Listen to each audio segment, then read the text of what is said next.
Before we get into the video, could everyone please subscribe to my Endless Diary Tales channel? Thank you so much. When Ethan once again confessed his love to Emma in English at home, I still pretended not to understand.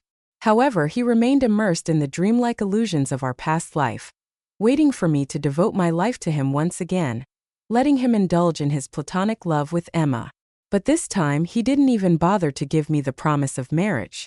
When I decided to leave, he hid my college acceptance letter again and even sabotaged my records, trying to trap me at home. But life had given me a second chance. This time I was determined to become a professor, walking the path he once did and leaving him no way forward. "Ethan, your English sounds so good," I said teasingly, feigning innocence. "What does this sentence mean?" "Your love is not like theirs, your love is much greater. You set me free." Ethan read the English sentence aloud, his voice low and deliberate, full of emotion, before translating it into Chinese. Once I had loved listening to him read English, but in the past I only got the chance when he read to his children. Whenever it was just the two of us, he was always impatient with me. Emma, sitting beside him, blushed and coyly said, "How annoying. You're embarrassing me on purpose." Ethan chuckled. "You're blushing." His mother entered the room, smiling warmly as she brought a tray of neatly sliced fruit for Emma. Then, turning to me, she tossed a pile of green beans into my hands and snapped, "Why are you just standing there? Start cooking. Can't you see we have guests today?" Hearing her voice, Ethan came out of the room and told me to slice some cured meat. Emma likes our family's cured meat. My uncle brought it specially for me because he knows I like it. But Ethan only remembered Emma's likes and preferences. In our 30 years of marriage in the past life, he never once remembered what I liked. Fortunately, in this life I hadn't married him and I never would. Just then, the person I had been waiting for finally arrived. Mr. Carter came over, smiling brightly. Before he could knock, I opened the door. He looked surprised but quickly said, "Congratulations. You've been accepted to Genoa University. You've brought such honor to the school." Genoa University. The university I had always dreamed of attending. In the past life, I had excitedly shared the news with Ethan, only for him to convince me otherwise. "Your parents' health isn't great, and your younger siblings need help with school. Why don't you wait until I graduate and get a job? Once we get married, I'll support you." After my parents passed away, Ethan's father, as my father's former comrade, took their pension and brought me to live with their family. I had always felt indebted to them and couldn't bring myself to let them pay my tuition. Besides, in that life, my heart was entirely fixated on Ethan. "Don't worry, Ethan," I had said back then. "You go to college first. I'll take care of the family." His parents praised me for being so considerate and sensible, as if I had received the greatest reward. I foolishly thought.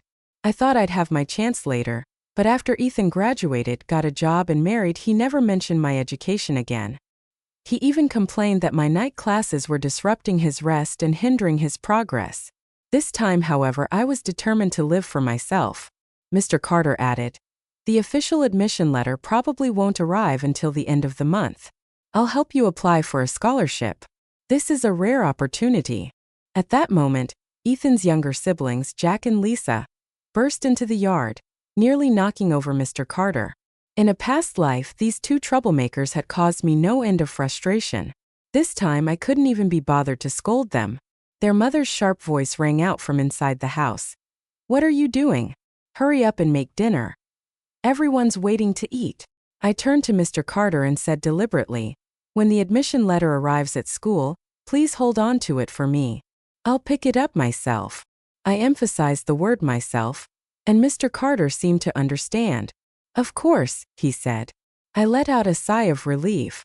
Once I got my hands on that letter, I would completely sever my ties with Ethan's family. Inside, Ethan and Emma were still studying English together, exchanging affectionate words and gazes. Ethan's younger siblings sat nearby, watching them with admiration. When Ethan's mother saw me watching from the doorway, she snapped in her sharp, cutting voice, "What are you looking at? You don't understand what they're saying, so stop bothering them. Go light the fire and start cooking." In my past life, I had worked myself to the bone for this family and for Ethan, and in the end, what did I get? I was driven to my death by Ethan's entire family. This time, I wouldn't repeat the same mistakes. But it wasn't time to confront them openly yet. I walked to the kitchen, picked up the cleaver, and began chopping vegetables with deliberate force. The loud thuds echoed through the room. "PY, can you keep it down? You're disturbing us." Ethan's voice came from the other room. I let out a cold laugh but didn't reply. I made the simplest meal I could and carried it to the table. Ethan and Emma were already seated with Jack and Lisa, eagerly waiting for dinner to start. Ethan placed a few pieces of cured meat into Emma's bowl and said, "Pi just threw something together. Eat a little to fill up for now. She's much better at this than me. I'm clumsy and terrible at these things." Emma responded with a shy smile. "You could be doing academic work in the future. There's no need for you to bother with trivial household chores." Jack and Lisa chimed in enthusiastically. "Yeah, Emma and Ethan got into the same university. They're going to be big scholars someday." The whole family laughed and chatted happily, as if they were a picture of perfect harmony. Meanwhile, I was the only one who didn't belong. Quietly, I put down my chopsticks, left the table, and went back to the tiny storage room that had been turned into my bedroom. Nobody even noticed. Inside, I began packing my meager belongings. I folded my clothes when I heard a knock at the door. "PY, are you asleep?" It was Ethan's voice. "What do you want?" I replied flatly. "PY, did you get your acceptance letter?" he asked. I didn't answer. Instead, he pushed open the door and saw the packed bag on my bed. "You're leaving? What will happen to this family if you go? What about Mom and Dad? What about Jack and Lisa?" he demanded. His familiar lines from the past struck me like a cruel déjà vu. I smirked coldly and said, "Oh, they're not my parents, not my siblings. If you want to guilt trip someone, why don't you ask your beloved Emma?" "That's ridiculous. Emma is so delicate and talented. How could she waste her time and energy on trivial household chores?" Ethan exclaimed, his voice filled with emotion, as if Emma were some untouchable treasure. I had thought I was numb to all this, but his words still pierced my heart. "So it's a waste for Emma to do these things and me? Am I supposed to spend my whole life being worn down by your family's endless demands? How dare you compare yourself to Emma?" he retorted, his tone full of disdain. "You're just an orphan with no parents. Our family took you in, gave you a home, fed you, and even paid for your high school education. Isn't that enough? What more could you possibly want?" So that's how he saw me, as someone who wasn't even worthy of comparison to Emma. Everything I had in his eyes was their charity, and I was supposed to be endlessly grateful no matter how much I suffered. "Well, Ethan, did your family not take my parents' pension or the rental income from my parents' house? Even that precious cured meat your beloved Emma is eating today came from meat tickets my uncle exchanged for me. And you ask what I want? I want to leave far away from your family." Ethan stared at me, a mocking smile forming on his lips. "You're not thinking of using this as a way to force me to marry you, are you? Let me make it clear, I will never marry you." Ethan's voice carried a poetic rhythm as he spoke. "There is a kind of love in life after life, in age after age, forever year after year, life after life until eternity." That sentence confirmed something chilling. Ethan had been reborn too. His habit of explaining things to me in a mix of English and Chinese was something he had only developed after becoming an associate professor in the foreign languages department, or more precisely, after Emma became a widow. At that time, I was overwhelmed with caring for his ailing parents and our young children.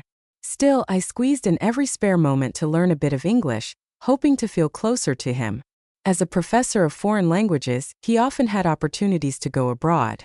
I dreamed of accompanying him one day, longing to see the world. Anywhere at all, it didn't matter if it was Cambridge, a royal palace, or a cathedral. The year he got the chance to go to England, he bought a particularly expensive-looking women's wool coat. I examined it countless times, convinced it was meant for me. I even arranged for neighbors to help care for his parents and the children, preparing myself for the possibility that he might invite me along. I went so far as to memorize numerous sonnets, hoping to surprise him with my self-taught English. I wasn't bad at it, and I imagined us sharing conversations in the language someday. But in the end, the coat ended up on Emma. They went to England together. When he was promoted to associate professor, I later saw a photo of them standing outside a conference venue, both wearing matching coats and leaning slightly toward each other. Their intimacy was undeniable. When I confronted him, he brushed it off, saying it was just a photo with a colleague on a work trip. After that, he learned French and Spanish, leaving me further behind.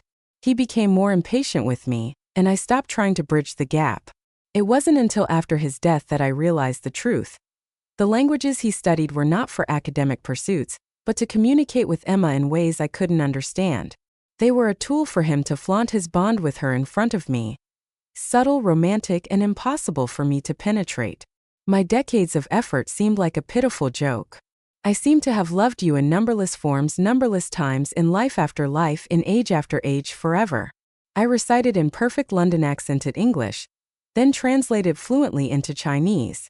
I feel like I've loved you countless times in countless ways, year after year, life after life, until eternity. Ethan froze. He hadn't expected me to understand, let alone speak with such precision. I smiled coldly. Just a few lines of English poetry. Do you think that's enough to describe your so-called great love? Or are you lying to yourself? You want me for the stability I bring to the family, but you also want Emma for her intellectual companionship. Aren't you just trying to have it all? His expression stiffened, and the disdain and impatience in his eyes deepened. Peony, what exactly are you trying to do? I told you I want to leave, to have nothing more to do with you or your family. Isn't that what you wanted? A lifetime of love thwarted by me, how tragic. He stood there, stunned, clearly not expecting me to speak so boldly. In our past life, I had been timid and submissive, always obeying him and enduring his demands without complaint. But this time, I refused to let him trample on my dignity again. If you leave me, leave our family, you really think you can get into college? He sneered. That's not for you to worry about, I replied coldly. Even if I regret this later, I won't give you the chance to see it, and the same goes for you, Professor Lin. But less than 3 days later, I was forced back to the Lin household, not of my own will, but because I was summoned. Ethan's parents had somehow manipulated the situation, causing me to lose my university admission. They claimed there was an issue with my records, and I had to return home to wait for further notice. Mr. Carter told me that my acceptance letter still hadn't arrived. Neither the school nor the local post office. I could track it down. It became clear that someone had intervened. Perhaps Mr. Carter's husband, who was a distant relative of the Lin family, had told Ethan's parents about my acceptance, or maybe it was Ethan himself, ever the hypocrite, using this as a way to dodge his family responsibilities and keep me trapped. Whatever the case, I waited and waited. The university's enrollment deadline came and went, but there was no resolution to the supposed issue with my records, and the acceptance letter never arrived. All my efforts, all my hard work had brought me back to square one. No, worse than square one. This was an even more dire situation than my past life. Ethan's just thinking about what's best for you, his mother said in her falsely sweet tone. What good is all that studying for a woman? Staying at home and supporting your husband is the proper path. Yes, P. Ethan chimed in with that smug look on his face. It's just your fate. If you couldn't go to college, then it simply wasn't meant to be. Accept it and focus on your duties at home. I don't believe in fate, especially not the kind dictated by these two hypocrites. Ethan wore a look of triumph. I told you to stop being stubborn, but you wouldn't listen. I think you should start helping out at the cafeteria where my mom works.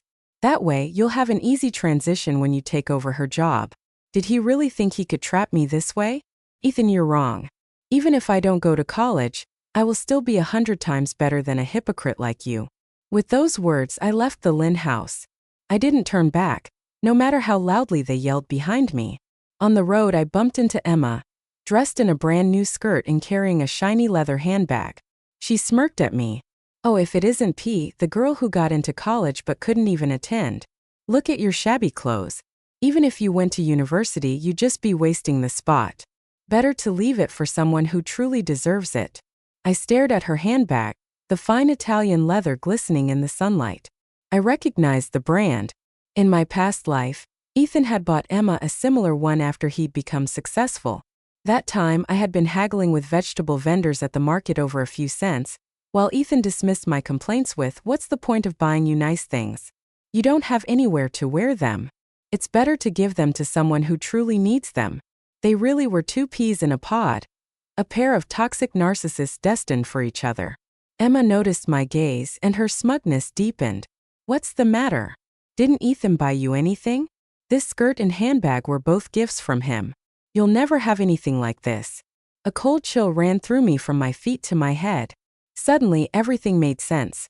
My missing acceptance letter, Ethan's unexpected windfall, Emma's new accessories. It all pointed to one disgusting truth. I clenched my fists, trying to suppress the fury boiling inside me. I wouldn't let them win. Without hesitation, I went straight to the police station and reported my stolen acceptance letter. The officers were indifferent, brushing me off with claims that cases like this were hard to investigate. They told me to go home and wait for updates, but I knew the Lin family was behind this, and I wasn't going to give up. I needed evidence to expose their treachery. I took a train to Jinhai University and found the admissions officer who had handled my application. The officer assured me that the admissions process had been handled correctly, but the students whose records had unresolved issues were not admitted. I felt as though I were sinking into a bottomless pit, but I refused to surrender. This fight wasn't over. I refused to remain trapped by the Lin family. Even if I couldn't enroll this year, I would find a way to move forward. Determined, I went to the post office, knowing my acceptance letter had been sent through them. Maybe they had some clues. Thankfully, after hearing my situation, a staff member agreed to search their records. After a while, they looked at me with a strange expression. P-chan, your acceptance letter was indeed sent out. The person who signed for it was Ethan Lin. Though I had suspected as much, hearing it confirmed sent a wave of fury through me. My mind buzzed as if a string had snapped. Ethan Lin had actually impersonated me to sign for my letter. I forced myself to remain calm and asked for a copy of the signed receipt, showing my ID to prove my claim. The staff member hesitated but eventually agreed. When I received the copy, my hands trembled as I stared at Ethan's bold, sweeping signature. My anger erupted. Without another thought, I stormed out of the post office and headed straight for the Lins. I needed answers. P.Y. You're back. Ethan's mother greeted me at the gate. Look how much work piled up while you were gone. I shoved past her without a word and marched into the courtyard. Ethan, Emma, and his father were sitting at the table enjoying a meal. They all froze when they saw me. I walked straight up to Ethan and threw the receipt copy in his face. Explain this. What do you have to say for yourself? Ethan glanced at the paper and smirked. Yeah, I signed for it. So what? Do you have any other proof? The enrollment deadline has passed anyway. You can't enroll now, so why not just stay home? Honestly, you're a joke, always chasing after things beyond your reach. His tone was dripping with condescension, but I knew he wasn't just mocking this life. He was talking about the past one too. I thought back to that time when I had bought a nice shirt to attend a class reunion with him, only to find out he'd already invited Emma. That same expression was on his face then, as if I were a clown performing a pathetic act. Emma stood up, carrying a plate of freshly washed apples. She smiled sweetly, though her words were razor-sharp. P.Y. You really can't prove anything with this slip of paper and your attitude toward your elders. So disrespectful. Where are your manners? Ethan's mother chimed in. Bolstered by Emma's support, I must have been blind to think you were a good person. Look at Emma, so considerate, so talented, and such a good match for Ethan. You, on the other hand, are always causing trouble. I took a deep breath, suppressing the fury bubbling in my chest. In this life, they didn't even bother hiding their true selves. Their masks of false kindness were gone, revealing their ugly faces. They had destroyed my future, stolen my dreams, and now they wanted to compare me to Emma, rubbing salt into the wound. I didn't waste more words on them. Instead, I steeled myself with newfound resolve. I would fight back. Even if I couldn't go to college this time, I would make Ethan, his family, and Emma pay for what they had done. I sought out Mr. Carter, who was equally outraged on my behalf. He immediately contacted the university to verify my records, confirming that there had been no reported issues. Using my parents' work-related deaths as a basis, he helped me obtain an official statement explaining my situation. With this document, I would at least be eligible to retake the college entrance exams. Mr. Carter also arranged for me to repeat my senior year at school, but I knew that as long as I stayed in this county, the Lin family could still sabotage me. They would stop at nothing to ensure I lost my chance at college again. I decided to move to Jing City, not only to distance myself from the Lin family but also because it was home to Jinhai University. There, I could immerse myself in an academic atmosphere up close. But more importantly, in my previous life, Ethan Lin's first windfall had come from a publishing house located just across the street from Jinhai University. This time, I was determined to take that opportunity away from him, while he was busy courting Emma. Before leaving the county, I bought some envelopes and stationery, and wrote a letter of complaint to the Education Bureau detailing my experience. I accused the Lin family and Emma of colluding to sell my university admission slot. My hands trembled as I wrote each word, pouring my anger and frustration into the letter. When I was done, I took a deep breath and dropped it into the mailbox. Despite completing this task, I didn't feel any relief, only a growing sense of anxiety. I had no idea if the letter would ever be read or if an investigation would uncover the truth, but doing something felt better than doing nothing. As expected, the publishing house was hiring translators. It was a time when a flood of foreign literature was entering the country. Since the 1977 maritime regulations, translation fees had increased significantly. After submitting a trial translation, the publishing house was impressed with my work and offered me a job. The job came with free meals, lodging, and an advance on my salary. Although it wasn't much, it was enough for me to get by. The dormitory was tiny, with peeling walls and a persistent musty smell that couldn't be aired out. But compared to the damp, sunless storage room at the Linus, this place was a paradise. My daily routine consisted of translating from 8 a.m. to 10 p.m., staring at dense blocks of English text until my eyes burned and couldn't stay open. Yet I felt deeply satisfied. In my previous life, I had run myself ragged, spinning like a top to serve the Lin family, only to be treated worse than a dog. This time I was finally living for myself. The publishing director was kind to me, often sharing translation tips and encouraging me to keep learning. "Your English is excellent. You have real talent. Balancing work and study like this is the essence of a modern woman." I forced a bitter smile. Talent? It wasn't talent, it was desperation. In my last life, I had forced myself to learn English just to impress Ethan and have a reason to talk to him. Thinking back on it now, it was laughable. One day, I was translating a foreign novel about love. The story vividly depicted the intense and passionate romance between the main characters. I was completely engrossed until I came across a name, Charles. That name was all too familiar. In my past life, the letters exchanged between Ethan and Emma had been signed Charles and Daisy. My hands trembled as I flipped through the book. The love letters Charles wrote to Daisy were strikingly similar to those Ethan had written to Emma. So the poems that had moved countless people after Ethan's death were nothing more than plagiarized scraps pieced together from someone else's work. Disgust churned in my stomach.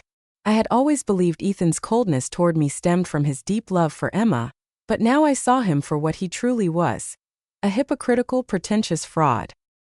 His so-called noble love was nothing more than a pathetic imitation. I swallowed my nausea and forced myself to continue translating as Charles and Daisy's story became increasingly explicit. Vivid images of Ethan and Emma's secret tryst filled my mind. My stomach turned violently, and I felt like I was going to be sick. I couldn't hold it in anymore and rushed to the bathroom, vomiting violently. When I emerged, the publishing director said empathetically, "Translation work is truly exhausting. You should take care of yourself. I also heard you're preparing to retake the college entrance exams. That's not easy at all." I forced a weak smile. "I'm fine. I can handle it," I said, nodding, though my heart felt heavy with bitterness. In my previous life, Ethan Lin had destroyed my future. This time, I was determined to succeed, to get into college and reclaim my dignity. In the days that followed, I worked and studied even harder. During the day, I immersed myself in translation work. At night, I studied for the exams.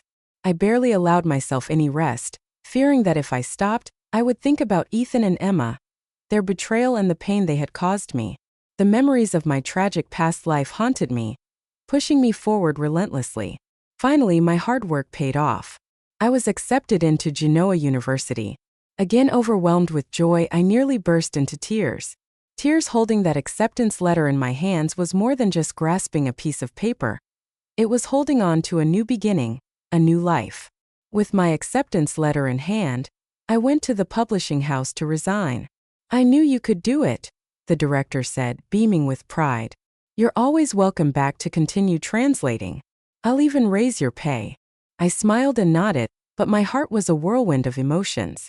The director didn't know how much that book I translated had changed my life. It had broken me, yet it also gave me the strength to rise again. Standing at the gates of Jena University, I watched the students walking back and forth, my heart swelling with hope and anticipation. Just then Emma appeared, dressed in a light pink dress. The moment she saw me, her eyes turned pleading. She began, her voice quivering. I know you're still angry at me, but Ethan's mother is sick now. He needs you. Sick? Of course she needed me, not as a person but as a free caretaker. I let out a derisive laugh, not bothering to hide my disdain. Emma bit her lower lip, her eyes welling with tears as she spoke again. Penny, I know you're upset with Ethan, but his mother truly can't manage on her own right now. You know how busy Ethan is with his studies. He doesn't have the time. Couldn't you just take a break from school and come back to help for a while? So you're asking me to drop out of college to play the free maid again? I said coldly. Your family has always been so generous. Ethan's mom has always been so fond of you. Always treated you so well. Wouldn't you feel better knowing she's being cared for? Emma tried to appeal to me with her usual saccharine tone. I don't feel anything of the sort. In fact, I'm worried she might be too comfortable. I shot back, my voice dripping with sarcasm. Emma, stop pretending in front of me. We both know exactly what you want. You'd love for me to stay at the Lynn house, so you and Ethan can live your little fairy tale life together. Her face turned ashen, her lips trembling as she opened her mouth to speak, but I had no interest in hearing her excuses. I turned to leave, only to see Ethan step out from the shadows. He caught Emma as she looked like she might collapse from her tears and turned to me, his tone accusatory. Penny, this isn't like before. This time my mother's illness worsened because she wasn't brought to the hospital in time. You bear some responsibility for that. I froze, stunned by the sheer absurdity of his claim. In my previous life I had stayed at the Lynn house, sacrificing my dreams and youth to care for his mother. While I was there, she had received timely treatment and never developed chronic issues. But in this life I had left early, pursuing my own path without their free labor. Ethan's mother's health had declined, and now Ethan had the audacity to blame me for it. I let out a sharp laugh, unable to contain my disbelief at his twisted logic. This only solidified my belief that leaving them was the best decision I had ever made. Beside him, Emma continued to sob pitifully. I know you're still mad at Ethan, but please have some compassion for his mother. She truly needs you right now. Can't you just take a break from school and come back to care for her even for a little while? Her pleas fell on deaf ears. I had no intention of stepping back into that house of nightmares. I turned to Ethan, glaring at his hypocritical face as disgust surged within me. You knew your mother wasn't in good health, yet you didn't prepare in advance, and now you come to blame me? My voice was icy, each word piercing him like shards of ice. I was busy studying. Besides, my mom's always been fine, he protested, his tone defensive. Fine? Fine enough to suddenly fall gravely ill? I let out a cold laugh, tearing apart his flimsy excuse without mercy. Ethan, stop pretending you thought I'd step in and take care of everything, didn't you? That's why you were so reckless. But you're wrong. I told you a year ago I cut all ties with the Lynn family. I owe you nothing, and even if you regret it now, I won't give you another chance. Yet they didn't give up. Instead, they escalated their attacks at Genoa University.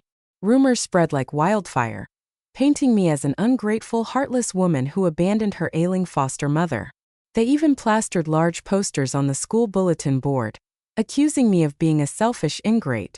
Within days of my enrollment, I had gained an infamous reputation. Everywhere I went, people whispered and pointed. First, I thought the rumors would die down like a passing storm, but I underestimated Ethan, Lynn, and Emma, as well as the gullibility of some students. Hate notes piled up in my dorm room. Some cursed me, saying I didn't deserve to live. Others demanded I leave Genoa immediately. Someone poured ink on my bed, and my books were torn to shreds. The dorm supervisor, her face full of disdain, told me to move out to avoid disturbing the harmony of the dormitory. Even in the library, I could feel the hostile stares around me. The final straw came when a sophomore girl stormed up to me, her face twisted with rage. "Pichun, how dare you use that name? You're disgusting enough to ruin your own reputation, but now you're dragging mine down with you. Someone like you doesn't deserve to stay at Genoa. Drop out already." I nearly laughed at her audacity. I recognized her. Her name was Lily Lu, the daughter of the county mayor. In my previous life, I had heard she was expelled from Genoa for cheating. I had long suspected that my stolen acceptance letter had been sold to her. Now here she was, boldly claiming my name and even berating me for it. Well, Lily," I said, smirking. "Long time no see. What happened? Did the mayor's precious daughter forget her own name just to attend college?" Her face turned ghostly pale. She opened her mouth to retort but couldn't utter a word. Defeated, she fled in embarrassment. I reported the incident to the school, laying out the facts, but the admissions office blocked my efforts yet again, refusing to. I marched straight to the president's office. There I presented the full story. How Lily Lu had taken my place, how Ethan, Lynn, and Emma had fueled the smear campaign against me, and all the evidence I had gathered. The president immediately launched an investigation. The truth came out quickly. Lily's enrollment was revoked, and she was expelled from the university. Meanwhile, Ethan and Emma received official warnings and were ordered to issue a public apology to me. I thought that would be the end of it, but it turned out to be the calm before the storm. Ethan and Emma publicly apologized, but behind the scenes they escalated their attacks. They spread even nastier rumors, claiming I had framed Lily Lu just to secure my place at Genoa, and that I had seduced the president to stay in school. These lies were more malicious and easier for people to believe. After all, how could a poor girl from the countryside defeat the daughter of a county mayor? How could she convince the president to personally intervene? Once again, I became a target of campus gossip. Every step I took was accompanied by scorching, judgmental stares, making it hard to breathe.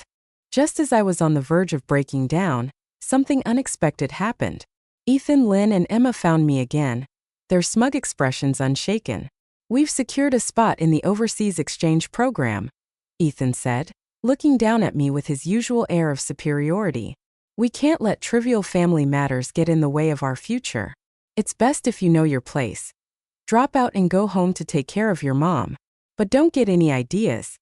I'm not going to marry you. The mayor's family has even offered you a clerical job at a factory. You should be grateful." "Ethan," I said coolly, "how exactly did you get into the exchange program? Did Emma's professor lover write a recommendation letter for her? Wasn't it the Faculty of Arts at the university? This morning I sent them a formal complaint, an English one, detailing academic misconduct and fraud. I used a telegram to make sure it reached them promptly." Ethan's face turned pale, and Emma let out a shriek. "You're insane. You actually reported us." "I only stated the truth," I replied evenly. "If you're innocent, there's nothing to fear. You're lying. You barely understand English, let alone write a proper complaint. How could you possibly send something overseas?" Ethan snapped, though he quickly masked his anger with a condescending sneer. He even reached out to pat Emma on the head reassuringly. "Believe what you want," I said, walking away without looking back. I went straight to the local newspaper office and told a reporter about Ethan signing my acceptance letter and Lily Lu using my name to enroll in Genoa University. The reporter was intrigued and agreed to write an in-depth story. A week later, the newspaper published my account, creating a massive public outcry. Ethan and Emma's exchange program fell through. The professor Emma had manipulated was implicated and faced an investigation. Lily L's father, several officials in the county's education bureau, and the admissions officer at Jinha University were all suspended pending inquiry. I heard that the Lin family's reputation was completely ruined. Ethan's mother's condition worsened, but neither Ethan nor his siblings were willing to take care of her. She was left to fend for herself, her cries echoing through the house. I hadn't expected the complaint I sent to University A to bring about an opportunity. Professor Peter Smith from the university's Faculty of Arts wrote me a personal reply. In his letter, he praised my concise and sharp writing style and expressed interest in seeing more of my work. He encouraged me to send him some samples. That letter was like a bomb detonating a wave of excitement in my otherwise quiet life. My original intent had been to expose Ethan and Emma's disgraceful actions. I never imagined that my writing abilities would gain international recognition. I carefully stored Professor Smith's letter, my heart swelling with indescribable exhilaration. Years of being belittled by Ethan and mocked by Emma melted away in that moment. For the first time, I saw a new path before me, a path leading to freedom and dignity. The day after receiving the letter, I went to see the director at the publishing house, hoping for his guidance. After all, much of my progress in writing was thanks to his advice. The director was even more excited than I was. "Be honest with the professor about your lack of experience," he advised. "His work is known for its sharp, concise style. Your writing should aim for the same. And don't forget to keep improving your English. You'll need it to communicate with Professor Smith effectively." Over the next few days, I locked myself in my room, writing relentlessly, revising my drafts and studying English. The director's standards were incredibly high. He insisted I revise each piece multiple times, scrutinizing even the smallest punctuation marks. It was grueling, but I felt a renewed sense of purpose. I knew this was my chance to change my life, and I was determined to seize it. A month later, I mailed my revised work to Professor Smith. Then the waiting began. During that time, I continued translating works, studying English, and dealing with Ethan and Emma's constant harassment. Although they had lost their chance to study abroad, they hadn't given up their attempts to retaliate. They spread malicious rumors, accusing me of using underhanded tactics to gain fame. They even fabricated false charges, hoping to get me expelled from school. The attacks grew more vicious by the day, but I refused to back down. I ignored their provocations. I knew that the current rumors could no longer hurt me. Finally, Professor Smith's reply arrived. In his letter, he gave high praise for my revised work and encouraged me to apply for an exchange student program. He even expressed his willingness to wait for me to enroll. At that moment, I felt that all my hard work had been worth it. I could finally break free from the shadows of Ethan, Lynn, and Emma. Ready to start a new chapter of my life with Smith's letter in hand, I went to see the publishing director. When he read the letter, a smile of satisfaction appeared on his face. "Don't forget about our publishing house once you've become a literary master," he joked. Thanks to Professor Smith's handwritten invitation, I successfully secured an exchange student spot and set off for the program at the start of my sophomore year.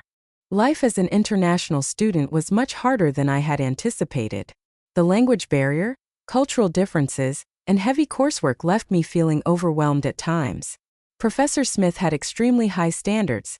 He could always pinpoint the flaws in my translations and was relentless in his critiques, emphasizing that I had yet to grasp the nuances of cross-cultural language adaptation. "Your writing is very evocative, which is excellent, but it's not enough. Translation requires some subjective interpretation." "Yes, but the primary goal is to convey the author's original intent. Faithfulness comes first," he said one day, circling errors on my manuscript with his red pen. I understood his words, but achieving that level of precision wasn't easy. Beyond my struggles with cross-cultural understanding, many literary works triggered painful and repressed memories of my own. When comparing their narratives to my experiences, my resentment would surge uncontrollably. I hated Ethan and Emma for the lies, the betrayal, and the harm they inflicted on me. Yet at the same time, I couldn't fully let go of them. This inner conflict consumed me. Sensing something was amiss, Professor Smith called me into his office for a serious talk. "I know you're carrying a lot of emotional baggage, but you can't let it become a stumbling block on your path forward. You're a translator with incredible empathy. If your emotions feel too overwhelming, why not write them down? Look at them from a different angle." His advice gave me immense encouragement. I began exploring new ways to express my emotions, delving into my inner world. I wrote about my childhood, my family, my love life, and all the joy and sorrow I had experienced. Gradually, my writing matured and deepened. My words grew more refined, and I even learned to inject humor into my recounting of how I taught myself foreign languages while buried under endless household chores. My first short essay was published in a local magazine abroad. The payment was meager, but the sense of accomplishment was immeasurable. With that money, I bought myself a cashmere scarf. Its soft, warm texture reminded me of Professor Smith's kind and encouraging gaze. After unburdening my heart, I found I could approach translation work with much more objectivity. Combined with the cultural studies recommended by Professor Smith, my translation skills steadily gained recognition. In the months that followed, I received invitations from several domestic and international. My first thought, of course, was to help the publishing director at Genoa University, who had supported me from the beginning. Soon, I received a letter from him along with a thick stack of drafts and a remittance slip for an advance payment. The note read, "Let us encourage each other and keep growing." Tears nearly welled up in my eyes. In the past, I had worked like a slave for the Lin family, never hearing a single kind word in return. Now I could finally live with dignity, relying on my own efforts and earning the respect and recognition of others. In the years that followed, my translation work garnered numerous awards, and even gained a modest reputation internationally. Professor Smith never hesitated to praise me, frequently telling others I was talented and one of the best students he had ever taught. While pursuing my master's and doctoral degrees, I voluntarily translated Chinese classical poetry without compensation, promoting traditional Chinese culture abroad. After a decade away, I received an offer to join the faculty at Genoa University.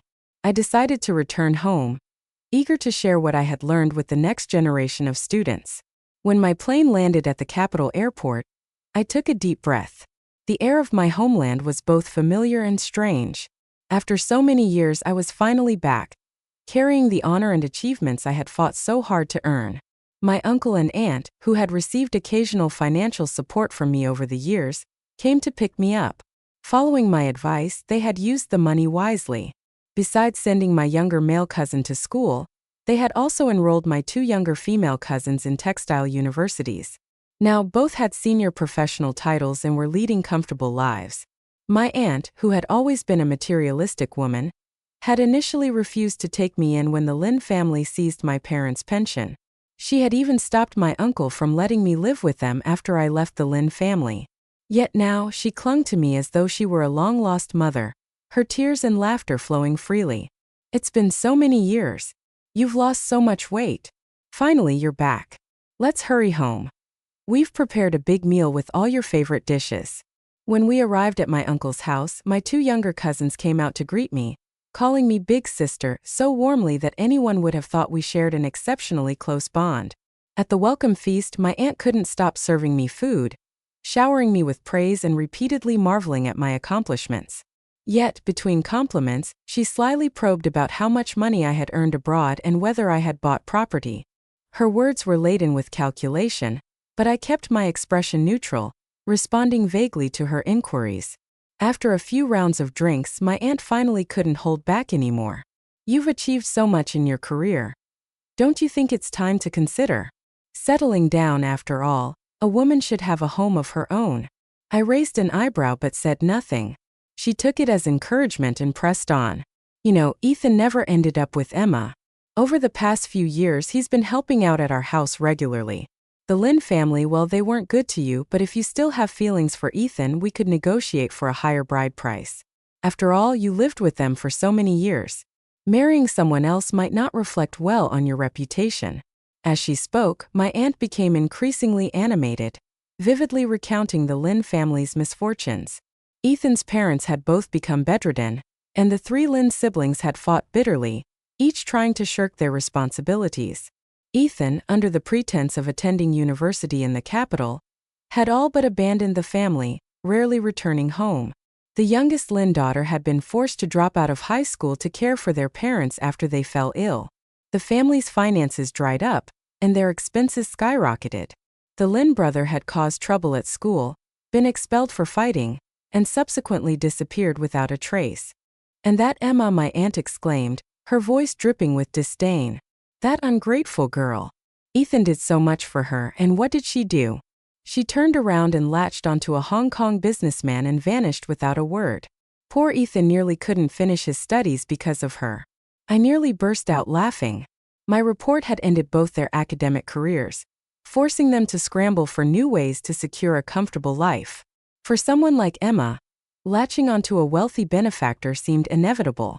"She's the kind of woman who'd do anything for money," My aunt added with a sneer, piling on more embellishments to her already dramatic tale. All they cared about was fame and fortune. In a past life, if Ethan Lynn hadn't been promoted to associate professor, Emma wouldn't have stuck around with him either. I turned to my aunt and said, if you still want us to be family, then don't push this anymore. No matter what promises you make, Ethan Lynn has nothing to do with me anymore. I will never have anything to do with him again. I left my uncle's house only to run into Ethan Lynn, who was delivering gifts. He was dressed in a faded, washed-out shirt, his hair unkempt, and a scruffy layer of stubble covering his chin. His entire appearance exuded exhaustion and defeat. "It's been so long," he greeted me. I stopped in my tracks, looking at him coldly without saying a word. Ethan seemed caught off guard by my reaction. He hesitated for a moment, a flicker of hurt passing through his eyes, but he quickly replaced it with a fawning smile. "I've read the works you translated. They're incredible. I was blind back then. Emma came back to see me once, but I ignored her. When she passed away a few years ago, I didn't care. These past years, I've regretted everything and waited for you. Can you give me a chance to make it up to you? My parents are gone. My brother disappeared, and my sister is married now. If you marry me, you won't have to take care of anyone else. I promise I'll treat you well." I looked at his pathetic appearance and felt no emotion. No anger, no pity, nothing. If anything, I found it amusing. He was still the same as ever, trying to disguise his selfishness with a facade of sincerity. "Let me guess," I said, my voice sharp. "I hear the school offers jobs to the spouses of invited professors. Is that why you're really here?" Ethan's expression faltered, the truth hitting him like a blow. He looked pained, as if I'd struck a nerve, but he couldn't deny it. "I know I wronged you in the past, but things are different now. I really need this job," he admitted. Then, after a pause, he added, "But I also genuinely want to make it up to you. Let's start over." "Okay." I stared at him, a profound sense of sadness washing over me. After 2 lifetimes, he hadn't changed at all. He always put himself first, always portrayed himself as a victim. He needed me to care for his ailing parents, to support him through school, to manage his household, and even to accommodate his so-called love for Emma. Now he needed me to secure a job for him. "Your idea of making it up is to have me continue sacrificing for you?" I asked, my voice calm but cutting. "Ethan Lynn, whatever we had ended a long time ago. Remember what you said? Even if you regretted it, I wouldn't give you another chance. You'll live your hard life and I'll live my good one. Let's pretend we never knew each other."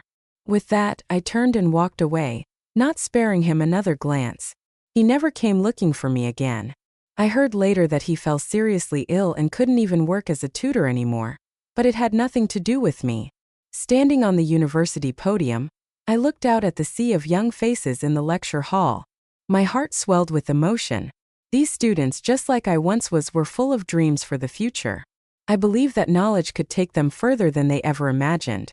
I was willing to be their wings, just as so many mentors had been mine.